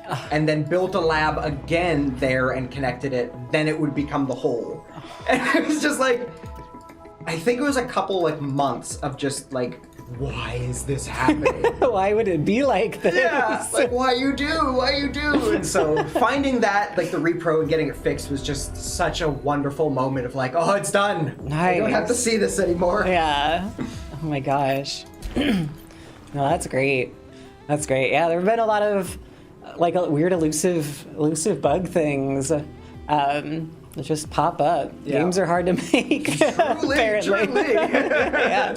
Stuff happens and it's like, why? But thanks for being ever vigilant and finding all the goofs. No problem. It's a lot of fun in terms of like puzzling stuff out. It's kind of its own puzzle game, really. Yeah, you're playing your own game. Yeah, like the Titan may be its own thing, but you gotta like look in and be like, okay, well, what if I spin this around and plant it this way and make 5 people go into it for no reason, and like what happens and why does it stop working? And then finding repro steps for like that specific thing is just the whole a whole deal. It is, yeah. QA is truly what makes games actually happen. Yeah. Otherwise, we'd have just a pile of not working stuff sometimes. But no, it's been fun, being part of the team, helping as producer, really working between Dakota, Augustine, programmer, and Andy, lead designer, director, and really coordinating how we're doing it, how we're making things come together. It's been nice seeing, being a part of all the conversations that just have to happen day to day to make sure we're figuring out, what things are messing up and what things need to go, what we should prioritize, especially coming up towards launch here. We've really been prioritizing every game has bugs in it, whether they just might be things that people don't find or are really edge casey. And there are some things that we've certainly found, and either, the chances of it happening are so small that it'll be 0.00001% of players could even potentially find this thing. And then even then, it might get fixed after that happens, or you leave the game and reload it and it's fixed. That stuff happens. Yeah. But it's been nice having a lot of conversations to try to really prioritize what we the highest priority was. Yeah. What is the most oh no, we can't without this. Yeah. Yeah. So running through what would we, if we couldn't fix this right now, would we delay the launch of the game? And those are a lot of the conversations we've been having, that it's if it's a hard lock, if it stops the player's progress going through the game, something that makes the systems just stop working, that's stuff that we've been prioritizing a lot these past months. So it's been nice. Yeah. Thanks for the help on it. Thank you for helping organize everything. No problem. It's wonderful not having to manage the project on top of everything else. Yeah, it's a lot of moving parts, that's for sure. A lot of different people got to coordinate together. I think I saw Danny say earlier it takes a village, and that yes, fully and entirely. To make to raise a child. Yeah. That's our small kid we just picked up and put on Steam. Here, people enjoy this little bundle of joy. Entire Bambino. Let's see, entire Bambino. I miss any bits. I kind of wasn't paying attention to chat for a little bit there. Sounds so rewarding. Truly. Do you have a replay system under the hood? Do you roll back saves to find repos that way? Yeah, so I guess that would be nice. No, it was mostly just looking at a save file and deducing what might have happened based on what's there. If we had a couple extra saves or something, that probably would have been a lot more helpful. But it was always just a single save. So it's okay, how did you get to this point? What possible steps would you had to? And that puzzle was a lot of fun for me. So I'm glad I got to do that. And it's it's a really cool way to kind of stretch your brain. Think that way. Yeah, and it's interesting because it'll also depend on what game and how you're focusing on stuff. So we've been, you've been spending a bunch of time in a city builder game that's going to be very UI focused and the resource management. Whereas if we were playing a 3D platformer, you're gonna have to be worrying about the player character movement and how they engage with physics or something, and that could cause a bunch of issues. Whereas here, you don't have to worry about that stuff. But now you have to worry about making sure for, maybe something happens and you can't click on this building. Why?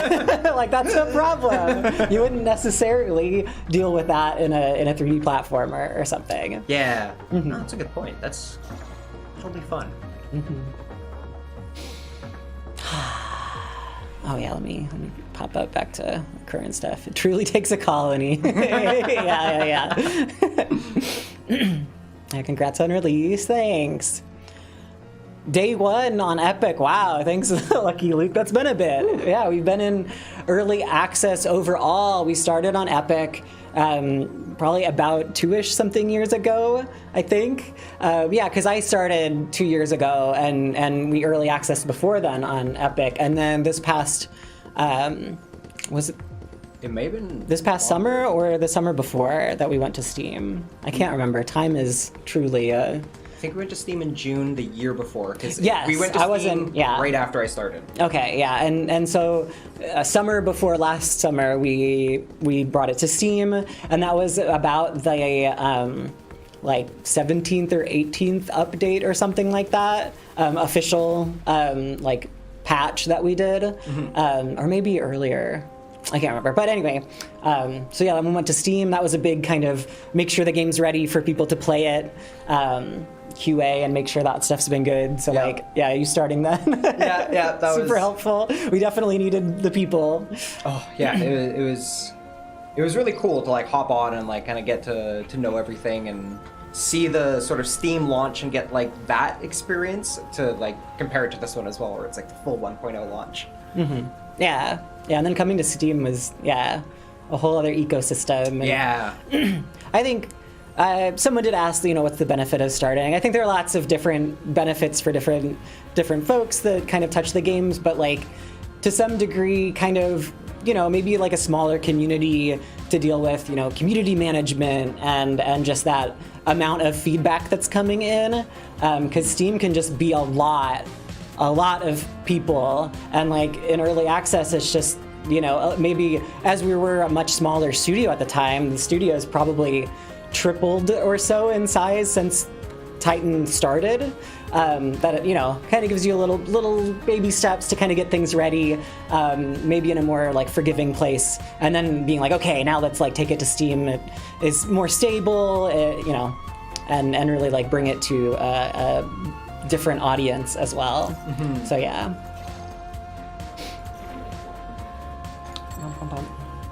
But yeah, either is totally fine. Wherever games are, we should have been on itch first. That would have been ideal. Yeah. Could have early accessed on itch as well. That's a nice option, yeah. To a degree, System Shock, there is maybe some accuracies to that. Certainly in a ideally more sustainable and human-loving way than how Titan treats its employees. But True. None of us are converted. None of us are. Yeah, not that I know of, have had procedure surgically to be able to work. But we all sleep. We all sleep. Yeah, we all sleep, or at least need sleep. True. We all try to sleep. But yeah, let's see, where are we at? 15 minutes. Sounds like something a converted employee might say. Oh no, they're on to me. You would know. I swear, everything's fine. But yeah, if you get through, some of the codex entries and some of the other characters as you go through, there definitely isn't anything about, people who are considering going through the process or dealing with the process, and how everything's totally fine. Yeah, totally fine. Totally normal Everything's stuff. good. Yeah, normal. There's no issues that could come from those kinds of procedures in this fictional space.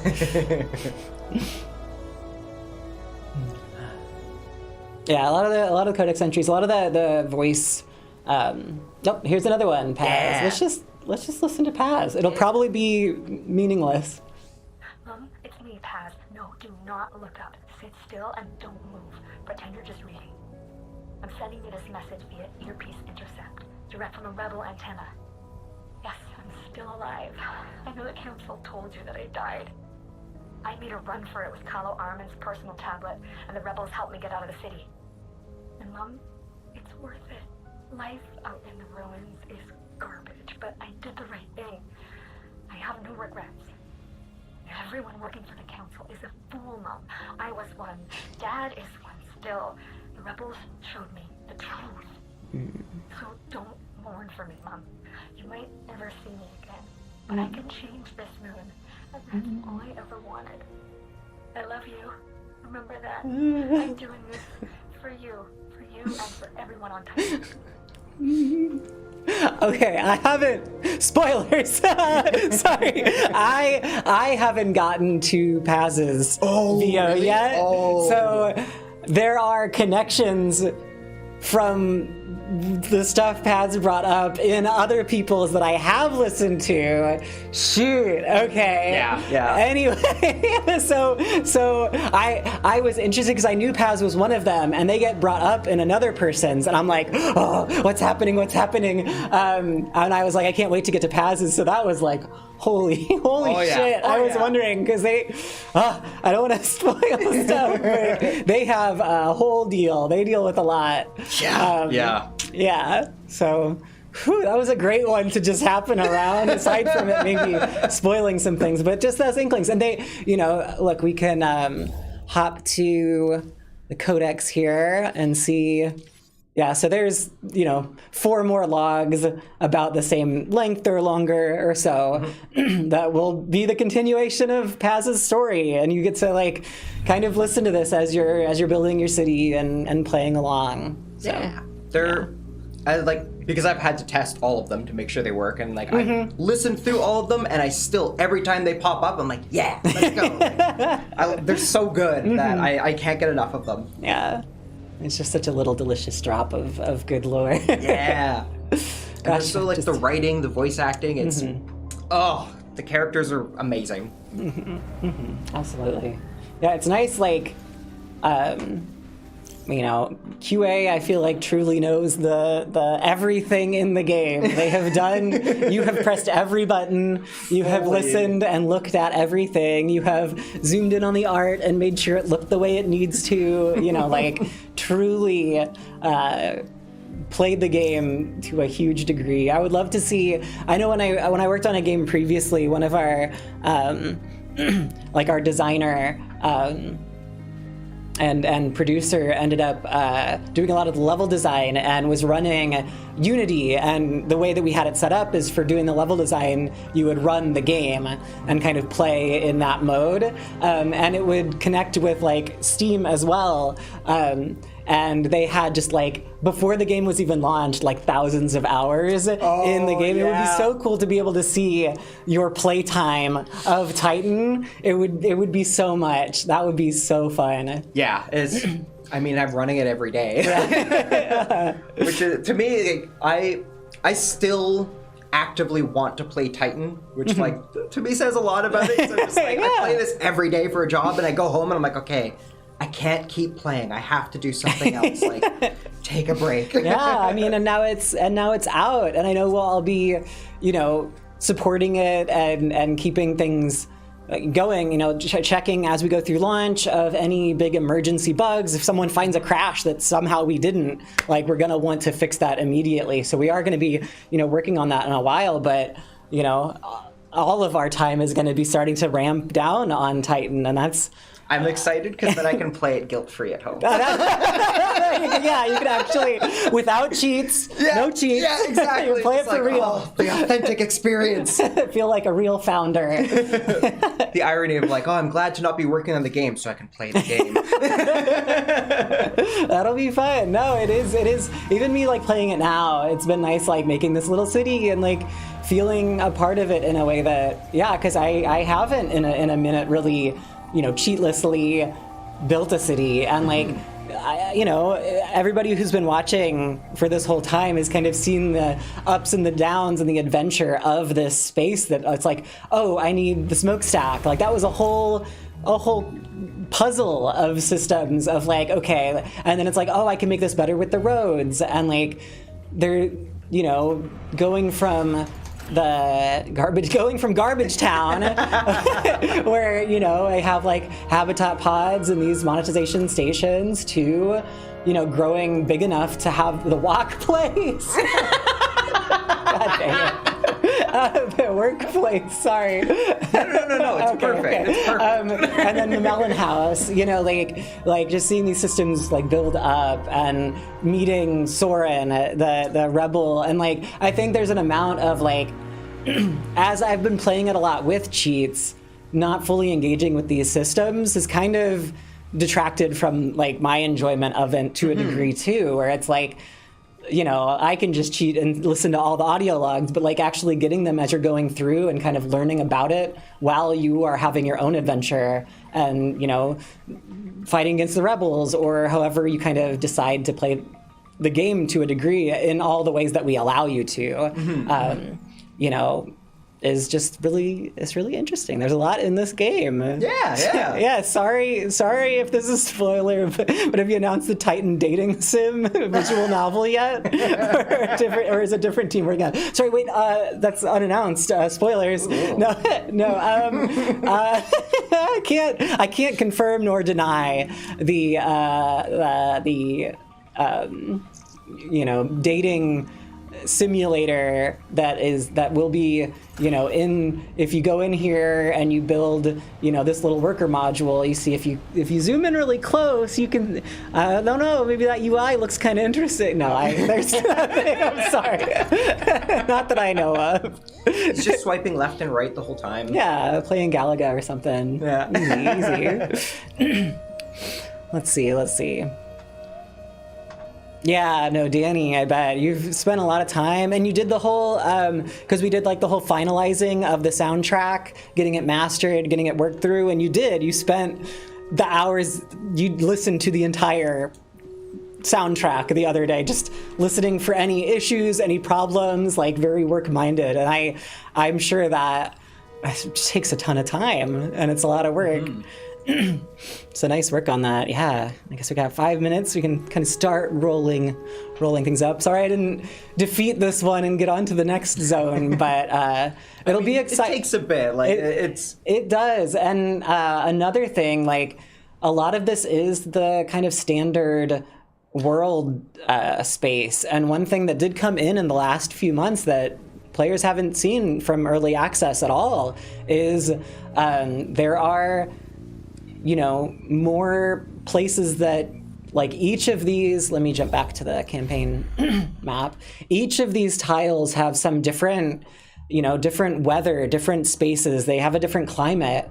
And you can kind of look through them and see here, dominant weather, terrain's barren, arid, we have a hostile terrain, and eerie, and these all mean different things. And for some of them, molten, there are, you know, the dominant weather's heat wave. There are some visual changes to the meshes of the environment. So there is like places that have like snowy ground and ice, like the water's all iced over, and it's just kind of like, I really like the molten ones. The molten one with lava around, like lava lakes and stuff. Angry-looking rocks everywhere. And it's just been like that's such a nice thing that like kind of surprised in at the end, where it's like, because we've been playing it a bunch and like not had that for a long time. So it's nice like seeing that, like, and how refreshing that makes looking at it. Snow level. We have a snow level. Show me. You know what? We don't have, if you return to the campaign map right now, unfortunately one of the lava maps isn't available immediately. But, if you start a new one, you might. Yeah, I can go to, I could go just to, I can go to scenario. Oh, there we go. Yeah. So looking through some of this, you know, as we're ending the stream, we can look. There's different ways to play the game. Where the main one is the campaign, kind of, you know, pulls you along, completing this and kind of getting the story and the kind of becoming a counselor potentially is kind of your goal there. You can also just play scenarios where there are different, you know, you can play it endless or elimination, like are the rebels going to continue coming? You can just keep fighting rebels on and on, or it's survival mode where they'll just keep spawning over and over and you have to try to survive through that. There's also Zen mode that just doesn't have any combat. There's no other people in the game, so you're just like able to hang out and build a cool little city, which tends to be my favorite because it's kind of at your own pace. You're really only working with the systems and puzzles of like power and management and less like, oh, I need to defend this place.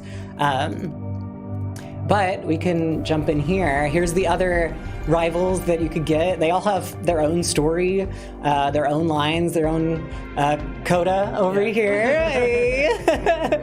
We got Rin Kirk and Orena Kirk. They're siblings. They're cool. They have just lovely backstory. They're all cool in their own right. But let's just add Coda because that feels right. Let's remove that one and add Coda. But yeah, so you can select some of these different spaces. Let's go to. You got all these different like. How the visual changes that were added in are so impressive and interesting.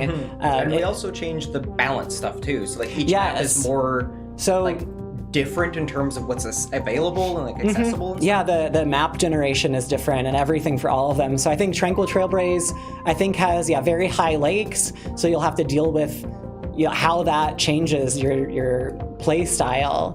Here you might have like a lot of isotopes, lots of crevices, so that'll help you kind of get to Zethane easier, but that might mean there are less ruins. So like how are you gonna kind of manage that? And in this one, lots of rebel camps, and hot and sweltering, so like there might be a lot of rebels, they might come attack you, and there might be a lot of heat waves that make your building start on fire much easier.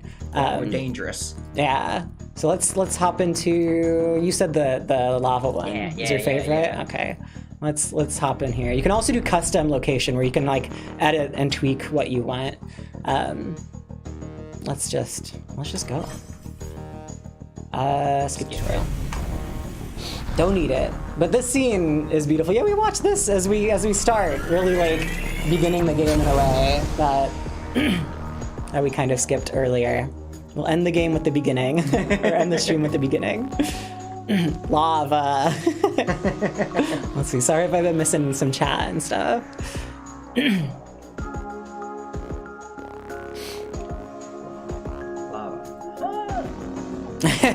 Please limit all lava lake swims to 13 minutes or less. Oh, here we go.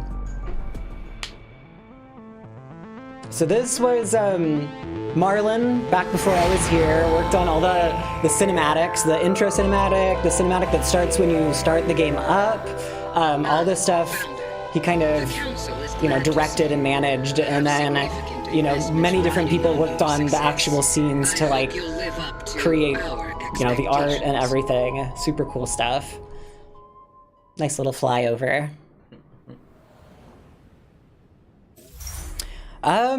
Documentary footage of Titan. It was probably Marlon. I'm not sure of the specific video you're referring to, but it probably would have been Marlon. That one. Yeah. So here, it's just like, different rocks, like this lava just looks so cool. Mm-hmm. It's so neat. And then just like, different look of the game. We got, these, like the way the dirt is here is also different. Kind of the way some of the textures on the ruins and stuff are also, changed and different as things change. But yeah.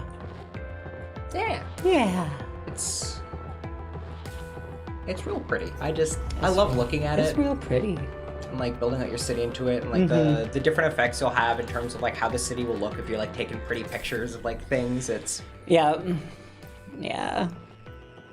Don't. Yeah. Yes. Ugh.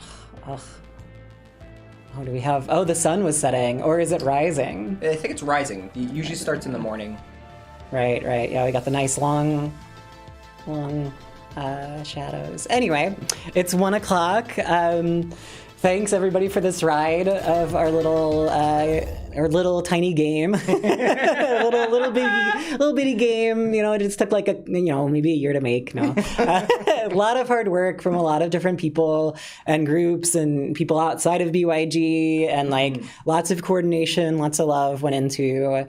A lot of blood, sweat, and tears went into making this game, stable, making it work, making it exciting, making it fun, giving it character, giving it purpose, building the world. And it's all a really, really amazing space. So thanks to everybody at BYG and everyone involved in making it, but also thanks to all of y'all for being along for the early access ride. It's great to bring it to 1.0 and say that, like, we've been working on this a long time, technically you could work on things forever, but like things do have to come to a close, and this is like the best experience for this thing that we've been trying to make and bring together for everybody. So yeah, we'll see how things go from here. Yeah, I know BYG is working on a lot of other stuff, and you know, yeah, how well everything goes will be dependent on the next few months or so. But yeah, thanks for being along for the ride, and yeah, thanks. Happy 1.0 to everybody. Yeah. Thanks Dakota. No problem. Thanks for having me. No problem. But yeah, it's been a ride. The game is available, Epic, Steam. Check it out. Yeah, have a great day. Enjoy the rest of your Tuesday, I think it is. Yeah, that sounds right. But yeah. Titan Tuesday, yeah. Titan Tuesday. Gosh, it's the last Titan Tuesday. Anyway, y'all have a great day. Thanks for hanging out with me. Bye. I'll talk to you later. Let's bop to boop. And let's